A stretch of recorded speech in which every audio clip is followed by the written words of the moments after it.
Chapter 122 is finally out, and it was crazy. We're finally getting what we've been waiting for so long.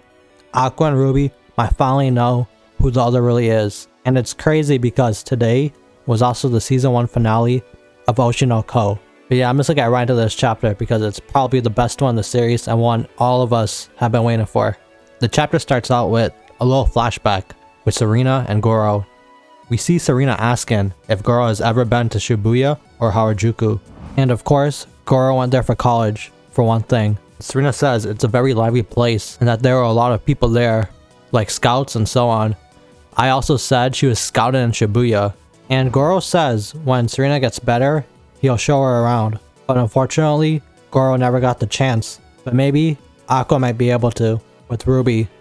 Serena is very happy to hear this. And Goro says, of course scouts will come to see her. And if she wasn't sick, Serena would have probably had a really good chance. And Goro says he'll protect her from underground idols and weird scouts. It's kind of funny because in the second episode of the anime, Aqua does the same thing for Ruby and tries to protect her from an underground agency trying to scout her. And even did the interview with that one girl. Serena still says if she could do underground she would, which Ruby also said the same thing, which is pretty crazy. Serena says she's gonna wear a cool outfit and sing a cute song like I, and everyone will call her out. I'm not even gonna lie, I thought that girl in the picture over there was Kana. Obviously that can't be the case. And yeah, she says she's gonna stand on a big stage and make everyone happy. It's her dream to do that. Look at her eyes too, there's stars in there. And Goro, he's being more logical, is like, no. The entertainment industry is a scary place. And he won't accept it unless it's a proper office with adults protecting her. And of course, Serena says he's being a bit too overprotective. Just like Aqua was with Ruby. We see them smiling and laughing. And then we see Aqua there with his double black star and gun. And now we continue off where we left off from last chapter. With Ruby saying she brings nothing but misfortune. And Aqua seeing this.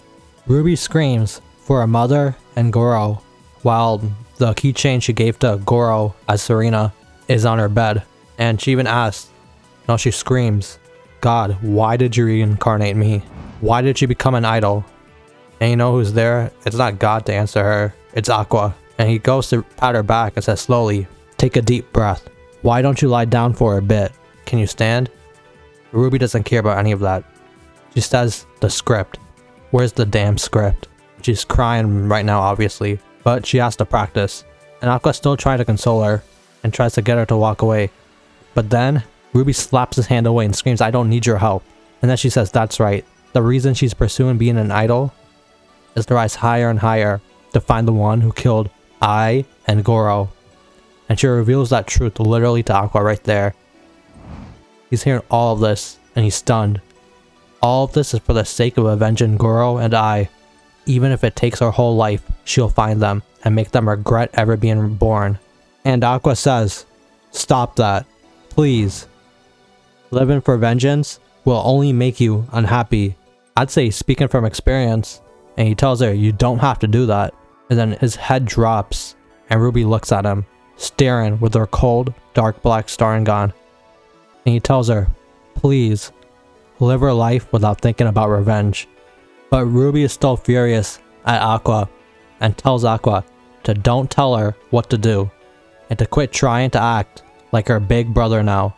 She doesn't consider Aqua her real family. To her, they're just strangers who happen to be reborn in the same place. He's a stranger. And it's fair that she thinks that because she doesn't know who he really is. So of course she's gonna think this guy's some stranger. And why would he care what she's going through right now? But of course, we know that's not true. And Aqua knows that too. And he tells her, okay, don't worry. He's fine with that. He won't call them blood-related siblings now. So I guess for the people who wanted the Aqua and Ruby pairing, right there's your cue. They're not blood-related anymore.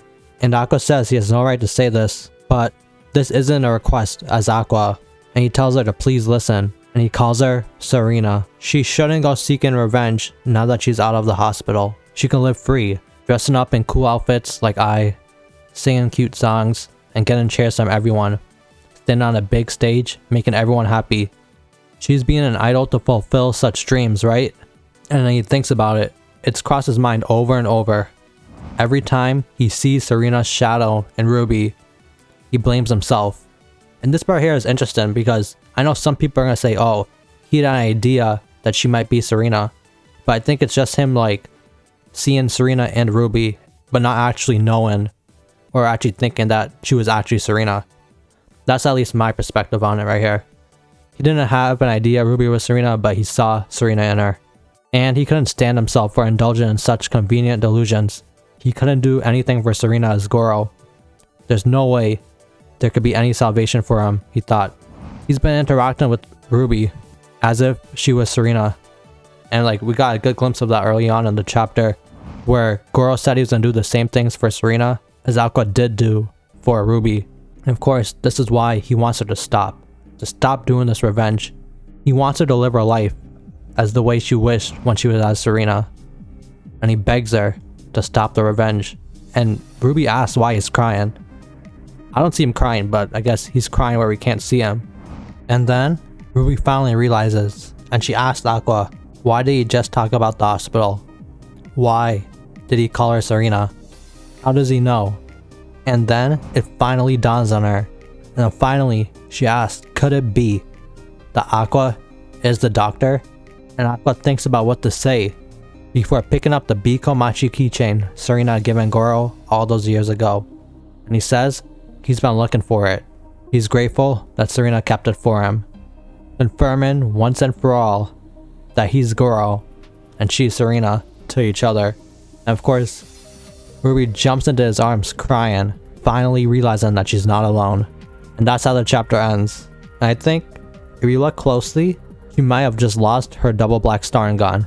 And I'm certain even though Ruby may not have gotten over what happened with Marina, now that she knows Goro is here, she'll be able to act as much better now. I really think that Ruby knowing that Aqua is Goro is just going to open up so much things for her. Make her feel so much happier with her life. If Serena's dark Staringan is truly gone, then this actually confirms what I was saying, that once she finds out Aqua is Goro, she'll be free from all this trouble she's dealing with. Not completely free, but she won't be consumed by revenge anymore. Aqua's trying to pull her away from that, and I think she'll be successful after this. Now she has Goro at least, so she can continue being an idol because she loves it and not solely for revenge. But of course they can still go get revenge together. I think now this opens up the possibility for them working together, but I think Aqua will be the one still focusing on revenge, while Ruby could focus more on her idol work. And like I said in the last review, the interviews did show that Ruby was going to get over this and love Aqua again. I'm pretty sure that interview we're going to get is probably going to happen in the next few chapters. But yeah, I'm also very excited to see next chapter. Like, it's probably the most excited I've been for another chapter after this, because I really want to see them like actually talk about it and have a conversation. But I got a feeling probably just going to time skip probably to the interviews. Like I said, I'm actually wondering what this is going to do for Aqua now. I want to hope this takes them away from the dark path of revenge, but I know it won't do it completely. But at least he'll know he still have the light of Serena by his side. Like, what does he think is going to happen now if he actually goes to jail or something for killing Hikaru? Serena's going to be devastated, so he can't do that. He should know he can't do that. So yeah, I actually do think he'll change a bit now. He can't leave Serena alone. It's going to be interesting to see how we go from here. And whatever happens after this movie is going to lead us right into the end game of the series. Because the author did say that he's figured out what the ending is going to be now, so it's only a matter of time before we get there. I have to give credit to Akka because I couldn't imagine the reveal any better than this. This is the first chapters of this manga. This is basically one of the main moments we've been waiting for, and it was perfect. Akka was really cooking in the kitchen when he made this. And let me know if you agree with me, but this is one of the best chapters in the manga, if not the best. But yeah, hopefully y'all enjoyed the chapter as much as I did. Can't wait for next week's chapter. Thankfully there's no break. And yeah, was this the best chapter? How'd y'all feel? Were you crying tears of joy, just like Ruby? Tell me how you felt in the comments. Leave a like if you enjoyed the video, and subscribe if you haven't already. If you want some more Oshi No Ko content, I got some over here. Peace.